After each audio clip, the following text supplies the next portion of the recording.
Hello everyone, Helen here, and I'm back in the camper van to take you off to Orkney for the last part of my husband Phil and I's trip. We went there in May and June of 2024, and I've got lots and lots to pack in today, so absolutely no waffle. I'm going to get straight on with it. So when I left you last, we were on one of the northern islands, Westray, and we'd had a tea stop while sitting in the bay at Piero Wall before heading off up the hill behind the village to visit a castle. Notland Castle was built in the late 16th century by a man called Gilbert Balfour, who was actually rather a bad character, and one reason for having the castle built on this remote island was so that he had a safe haven away from those who might have wanted to hunt him down. He was implicated in a couple of high-profile murders, including that of Lord Darnley, and eventually he had to flee to Sweden, where before very long his execution was ordered by the King of Sweden. The castle was never properly completed, but enough was built for it to provide a good defence. It has walls that are 6 feet thick, and one of its striking features is the large number of gun holes, 71 altogether, in the castle walls. The layout of the castle is a kind of Z shape, apparently quite common in Scottish castles of this era, although I can't remember coming across this before. Normally, when I walk around old castle ruins, my imagination is fired and I start thinking about what life must have been like there in its heyday. But this castle was different. The whole time I was there, I felt uneasy, sensing some kind of tension and bad feeling in the atmosphere, and I've no idea why, really. I was actually glad when it was time to leave, though I must add Phil didn't get any of those same feelings while we were there. We drove back to a place that we'd visited earlier that day, Taft's Bay, and spent a very peaceful night there, with lovely sea views and only a few cows for company. Phil made us a nice chili con carne for our tea before we settled down to relax for the rest of the evening. We woke up to a clear day, though it was as windy as ever, and we enjoyed watching the calves and cows and admiring the views, and then we set off for our final morning on Westray.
At Tukwai Bay, a beautiful little spot, we parked by this rather lovely boat, and while Phil went off on a little walk to see some church ruins, I decided it was time for a bit more crafting. So I watched Phil setting off along the coastal path, and then got down to a bit of sewing and crochet.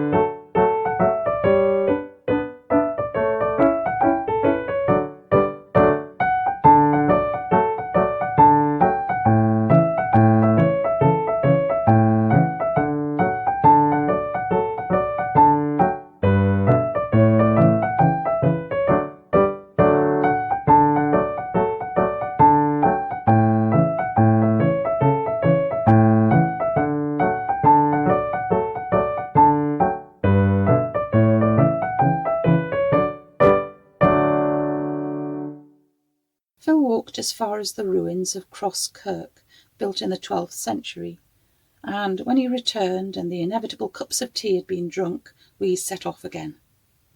We called in at one of the amazing general stores that are few and far between on this island, located in a very tiny settlement in a lovely location, but clearly well used and certainly very well stocked. We chatted to the shop owner, a Swiss lady who seemed very happy to be living here on Westray. Another lovely drive through the landscape of this island that we'd enjoyed so much, and we were soon arriving at the ferry terminal, ready to sail back to Kirkwall on mainland.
Arriving back in Kirkwall, we decided to begin by visiting the Bishop's Palace, next to the Earl's Palace that we'd visited a few days earlier, but we hadn't had time to see the whole site. The Bishop's Palace was built at the same time as the adjacent cathedral in the 12th century as a home for the medieval bishops of Orkney, the first of these being William the Old, as shown on an inscription that was found. It was William who had the remains of St Magnus brought from Bursay in West Mainland to Kirkwall Cathedral. The palace would have been a grand place for hosting royalty and other important members of the nobility who came to visit Orkney, with banquets held in the Great Hall and relatively comfortable rooms for the overnighting guests. We then spent the rest of the afternoon wandering around Kirkwall's beautiful cathedral dedicated to St Magnus. The building of the cathedral began nearly 900 years ago in 1137, and it's believed that some of the masons were the same people who'd worked on my local cathedral, Durham, and also Dunfermline. We get this information by looking at the masons' marks carved into the stones. The earliest parts of the cathedral can be seen where red and yellow sandstone have been used together to produce a beautiful effect, like these doorways by the front door.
the evening we returned to Kirkwall Harbour, and after being treated to a wonderful rainbow, walked to Harbour Fry, a place recommended to us by friends, and we soon found out why.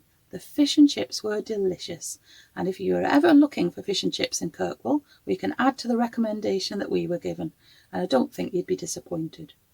Taking advantage of the long daylight hours, we decided to do one last thing before stopping for the night. We travelled out of Kirkwall and drove uphill for quite a way, past the transmitter station and up to the top of Wideford Hill, to look at the views down to Kirkwall and the surrounding areas. I'd run out of energy after our full day, so I opted to stay in the van and watch the changing weather across the wide landscape. The view was so clear, and you could see quite a long distance. Phil, however, was keen to go and explore just one more chambered tomb on the other side of Wideford Hill. What a magnificent position for a final resting place for the people who built this tomb here about 5,100 years ago. It was rather beautifully built in a dry stone wall technique, on a platform that was cut out of the hillside. The 5.3-metre long entrance passage, that's about 15 feet, directly lines up with the setting sun during February.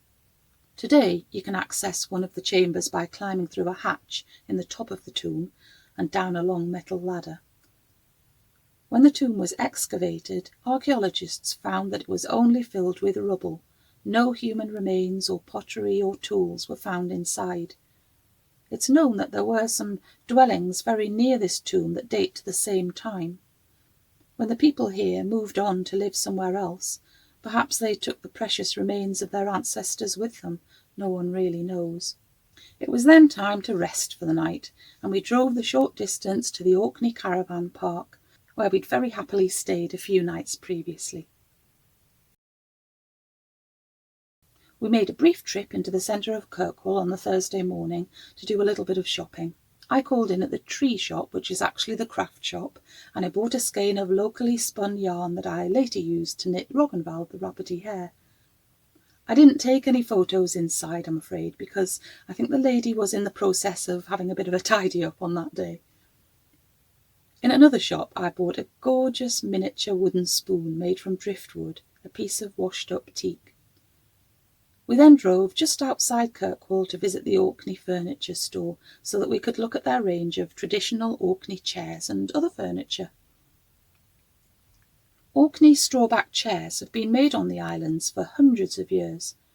Resourceful crofters would scavenge driftwood from the seashore to make the frame of the chairs that would then be finished off with woven straw, making quite a cosy fireside chair. There were all sorts of designs, sometimes incorporating a hood for extra warmth or a storage drawer underneath if enough wood had been found. Handmade Orkney chairs are still much in demand, and we felt very tempted while we looked around the showroom. Maybe one day. But in the meantime, I'd bought a couple of miniature examples of Orkney chairs, a little resin one, and another one made of wood and string, which has become a favourite place for the tiny rabbit to take a rest. After that enjoyable interlude, we drove off towards the west of mainland to visit Bursay. Just off the coast there is a tidal island called the Brough of Bursay. You have to walk across a causeway, taking care that you've checked up on the times of high tide when the Brough becomes cut off until the next low tide.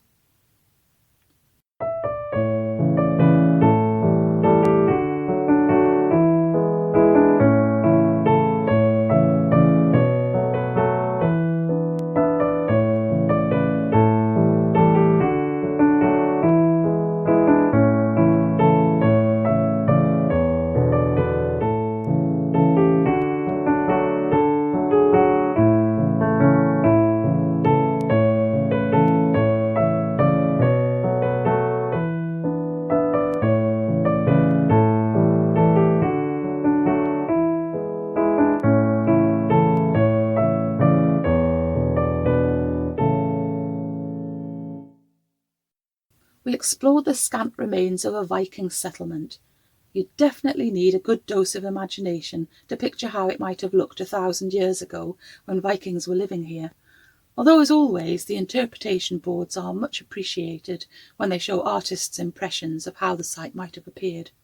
It's thought that the settlement was probably the stronghold of an earl called Thorfinn Sigurdsson, and there's an excellent description of him in the Orkney saga. The tallest and strongest of men, ugly, with black hair, sharp features, a big nose, and somewhat swarthy in countenance. He was lucky in battle, skilled in the art of war, and of dauntless courage. Thorfinn was the grandfather of Magnus, who was murdered on the island of Egilsay and later became a saint. Magnus's remains were first buried in Bursay and only later taken to the cathedral in Kirkwall.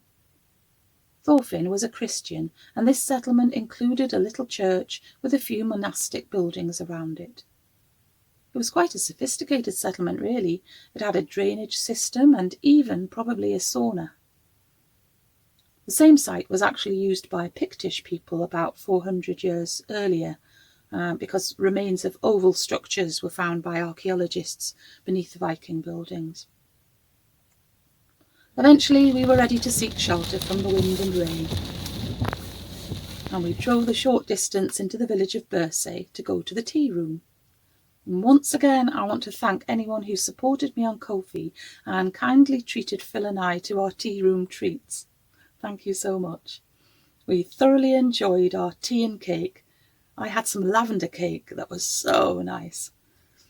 It was a lovely location with great coastal views and very cosy while the weather did its worst outside. There's definitely always time for tea and room for cake. We braved the weather to visit the Earl's Palace, built for Robert Stewart, who became Earl of Orkney in 1581. I love the name of his mother, Euphemia Elphinstone. I think that might be a future name for one of my knitted animal friends. It was helpful again to look at the information boards to see artists' impressions of the former grandeur of the palace. I do hope they had plenty of warm fires to keep them cosy. We found shelter in the nearby small church that's dedicated to St Magnus. The original church had been built in the 11th century, although the church that's here today was built in 1664. The east window depicts two scenes showing Magnus as a pacifist and then demonstrating his staunch faith at the time of his assassination. Walking through the village, we were amused to see that the post box was currently being used for a different purpose, and the tiny toilet building in this village was the only public toilet for miles around and proved to be very useful. We made a return visit to the car park opposite the Broth of Bursay and saw that the tide was already covering the causeway. And if you look carefully, you might spot 3 people who had rather left things until the last minute. It was soon time to think about looking for an overnight spot, and we had a wonderful drive through the evening sunshine.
We spent the night by the beautiful Loch Harray, where we were able to see distant misty views of the stone circle at Brodgar and the standing stones of Stenness. It was easy to imagine myself standing there thousands of years ago, when the now ancient monuments had first been erected. We woke on Friday morning to the sound of hailstones loudly hitting the van.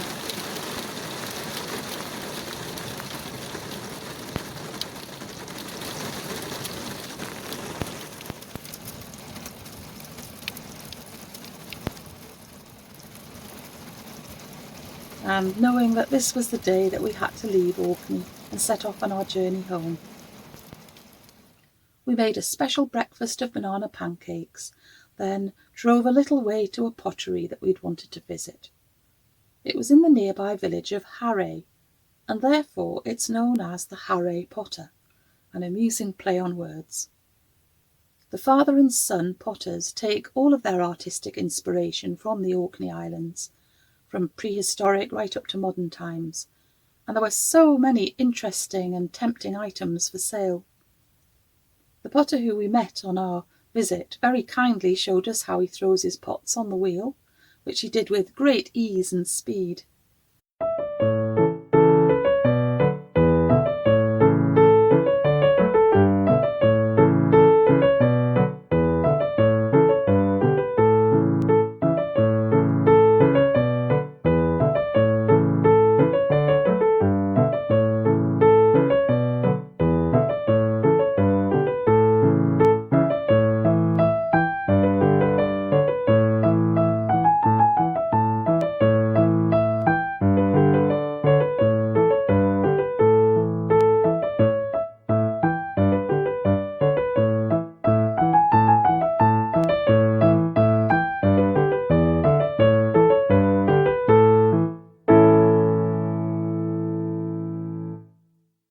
And here's a little look around some of the items that were for sale, and we did come away with a small number of things.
And this is what we bought: a couple of mugs, a bowl, a very small jug, and a tiny spoon, and a couple of these little mice. Leaving there, we were en route for Stromness, which is almost level with Kirkwall, but over in the southwest of mainland. We had a last chance to appreciate the landscapes that had become so familiar over the past couple of weeks, and which we would still be dreaming about once we were back at home. We arrived in Stromness and drove down the very narrow main street. In the early days of the town, no provision at all was made for wheeled vehicles passing through, as all the action took place at the water's edge. It wasn't until the 19th century that room was created for a flagstone route for vehicles. Even today, it's quite tricky manoeuvring vehicles along the road through the town. It's far easier to explore it on foot and admire all the characterful stone buildings that stretch in a long line along the edge of the harbour. After parking in the harbour, we took a gentle stroll through this small settlement. There are lots of blue plaques telling visitors about some of the remarkable people who once had their homes here, such as Eliza Fraser, who had sailed to Australia and was shipwrecked in 1836 on the Great Barrier Reef, then captured by the Aboriginal people. and a Mrs. Humphreys, who set up a hospital to look after men who'd returned from the Arctic suffering from scurvy. Stromness has been a safe haven for hundreds of years. It's a place that the Vikings came to, and they actually named it Hamnavoe, which means a safe bay. It's been a place that's supported the whaling and herring industries, and today it's often home to many divers who come to explore the World War I shipwrecks. Its whole history is inextricably linked to the sea. We came across the statue of an Arctic explorer born close to Stromness called Dr. John Rae. He was quite an incredible man, and we learnt lots more about him when we visited the museum. He was employed by the Hudson Bay Company from 1833 in his role as ship's surgeon, and in later years he became the first explorer to discover the Northwest Passage that allowed ships to travel through to the east. He made use of the first inflatable boats to have been invented, made of a rubberized cloth, and this one in the museum is believed to be the only surviving example. The displays also contained a pair of snowshoes that John Rae had made for himself, plus the goggles he wore to prevent snow blindness, and the gun that he used to catch essential food supplies. In his diary in August 1846 he wrote, "I fell in with a convoy of ptarmigan, most of the young being strong on the wing, and bagged 18 brace in an hour or two. Knocking down those birds on this day made me half fancy myself among the grouse on my own barren native hills." I wonder if he was feeling a little homesick when he wrote this. Between 1846 and 1854, John Rae mapped nearly 1,800 miles of Arctic coastline and made positive contacts with the indigenous people that he met.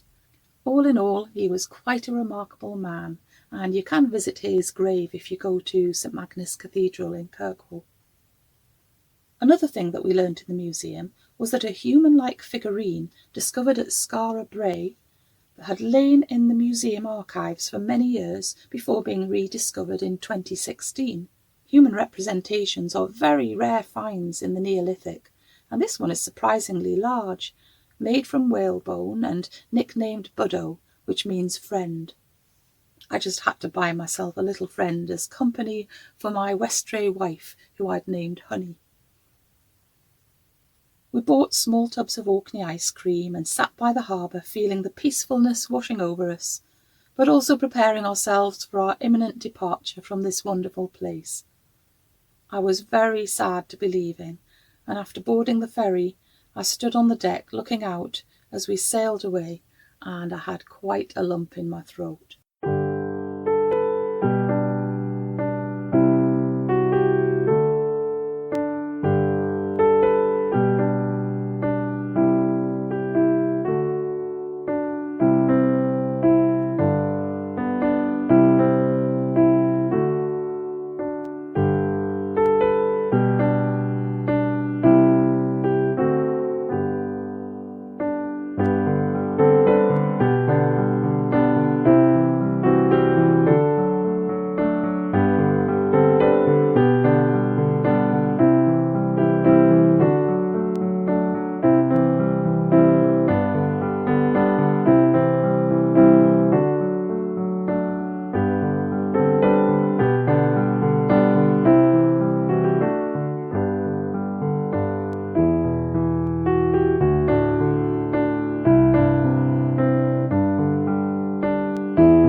because we'd had a meal on the ferry, we didn't need to stop for one when we drove off the ferry.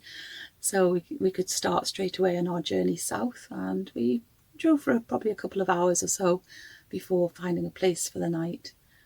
And then, we had 2 days of travelling home, which was just all travelling apart from a couple of stops, which I didn't video because we called in to see friends in Aberdeenshire, and that was on the Saturday. And then on the Sunday we called in to see my brother and his wife and my nieces Nell and Libby, and then we were on our way home.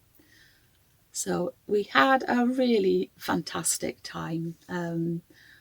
It has taken a lot of hours for me to put together all of these videos, but it's well worth it. I've had such a lovely time sort of reliving all the things that we did as I've been editing. And of course I have the added advantage of being able to share those lovely experiences with you. So thank you everybody who has watched all of them and enjoyed them and perhaps commented as well. It's really, really great. Thank you very much indeed. So I'm going to finish there and wish you a lovely week ahead, not too busy, and take great care of yourself too. Okay then, see you soon. Bye.